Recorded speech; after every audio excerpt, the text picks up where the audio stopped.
తెలంగాణ వ్యాప్తంగా రేపు జరగనున్న మున్సిపల్ ఎన్నికల కౌంటింగ్ పైనే సర్వత్రా ఆసక్తి నెలకొంది.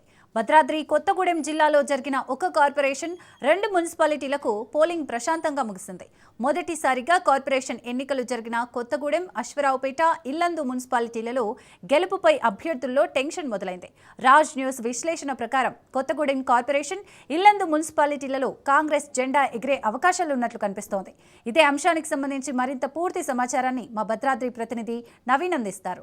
జిల్లాలో నిన్న జరిగినటువంటి ఒక కార్పొరేషన్ మరియు 2 మున్సిపాలిటీ ఎన్నికలకు పోలింగ్ అయితే నిన్న పూర్తయినట్లుగా కూడా చూడవచ్చు. ఈ నేపథ్యంలో రేపు జరగబోయేటటువంటి కౌంటింగ్ పై కూడా సర్వత్రా ఆసక్తి నెలకొన్నట్లుగా కూడా చూడవచ్చు. ఎందుకంటే ముఖ్యంగా మనం ఇటు కొత్తగూడెం కార్పొరేషన్ ఏదైతే మొదటిసారిగా కొత్తగూడెం కార్పొరేషన్ ఏర్పాటైనట్లుగా కూడా చూడవచ్చు. అయితే ఆ కార్పొరేషన్ ఏర్పాటు కావడం, ఎన్నికల నోటిఫికేషన్ రావడం, ఇక్కడ 2 పార్టీలు ఏదైతే ఇటు కాంగ్రెస్ మరియు సిపిఐ కలిసి పోటీ చేస్తాయంటూ, లేదు అనుకుంటే సిపిఐ బీఆర్ఎస్ కలిసి పోటీ చేస్తాయంటూ కూడా ఇక్కడ అనేక ఊహాగానాలను తెరదించుతూ ఇటు కాంగ్రెస్ పార్టీ, అదే సిపిఎం, బీఆర్ఎస్ 3 పార్టీలు కూడా ఇండివిజువల్గానే పోటీలో దిగినట్లు కూడా చూడవచ్చు. ఈ నేపథ్యంలో ఎవరు మొదటిసారిగా మేయర్ పీఠాన్ని దక్కించుకుంటారనేది కూడా సర్వత్రా ఇటు అంటే జిల్లా వ్యాప్తంగా కూడా ఒక ఆసక్తికరమైన చర్చ సాగుతున్న పరిస్థితి కూడా ఉంది. ఈ నేపథ్యంలో ఇటు ఓటర్ నాడి పట్టుకునేందుకు ఇటు రాజ్ న్యూస్ అయితే ప్రయత్నించినట్టుగా కూడా చూడవచ్చు. ఈ నేపథ్యంలో ఏదైతే మొదటిసారిగా కొత్తగూడెం కార్పొరేషన్ నుంచి ఇటు ఏదైతే మొత్తం 60 డివిజన్లు ఉండగా 60 డివిజన్లలో 32 నుంచి 36 వరకు కూడా స్పష్టంగా కాంగ్రెస్ అయితే అంటే గెలవబోతున్నట్లు ఇక్కడ ఉన్నటువంటి అంటే సర్వేల ప్రకారం అంటే తెలుస్తున్న పరిస్థితి కూడా ఉంది. అదేవిధంగా మనం చూసుకుంటే ఏదైతే సిపిఐ 16 నుంచి 19 స్థానాలకు సిపిఐ పార్టీ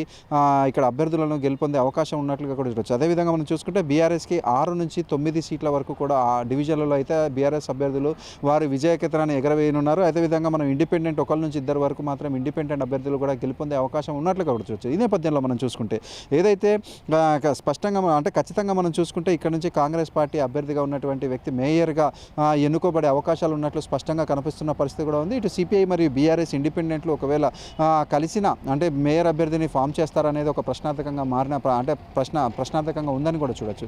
అదేవిధంగా మనం చూసుకుంటే ఏదైతే ఇది అశ్వరావుపేట మున్సిపాలిటీకి సంబంధించి అశ్వరావుపేటలో మొత్తం 22 డివిజన్లు ఉండగా 22 డివిజన్లలో కాంగ్రెస్ 10 నుంచి 12, బీఆర్ఎస్ 7 నుంచి 9, ఇటు ఇండిపెండెంట్లు 1 నుంచి 3 అక్కడ అంటే ఇటు బీఆర్ఎస్ మరియు కాంగ్రెస్ల మధ్య అయితే ఒక ఫైటింగ్ అంటే ఇద్దరి మధ్యలో అయితే హోరాహోరో కొనసాగే అవకాశాలు ఉన్నట్లుగా కూడా తెలుస్తుంది. ఈ నేపథ్యంలో ఇటు అశ్వరావుపేట మున్సిపాలిటీని దక్కించుకునేందుకు ఇటు కాంగ్రెస్ మరియు బీఆర్ఎస్లు శతవిధాలా ప్రయత్నిస్తున్న పరిస్థితి కూడా అంటే అక్కడ పరిస్థితులు ఉన్నాయి. అయితే ఇప్పుడు ఇండిపెండెంట్లను కలుపుకొని బీఆర్ఎస్ ఏమన్నా అక్కడ అంటే మున్సిపాలిటీ చైర్మన్ పీఠాన్ని అంటే దక్కించుకుంటుందా, లేదంటే ఇటు కాంగ్రెసే అక్కడ మున్సిపాలిటీ అంటే ఇక్కడ ఉన్నటువంటి ఏదైతే ఇటు జిల్లాకు సంబంధించి పొంగులేటి శ్రీనివాసరెడ్డి ప్రత్యేక దృష్టి సారించినట్లుగా కూడా చూడవచ్చు. అయితే ఏదైతే వేరే పార్టీలలో గెలిచిన వారిని కూడా కాంగ్రెస్ పార్టీకి తీసుకొని అక్కడ అంటే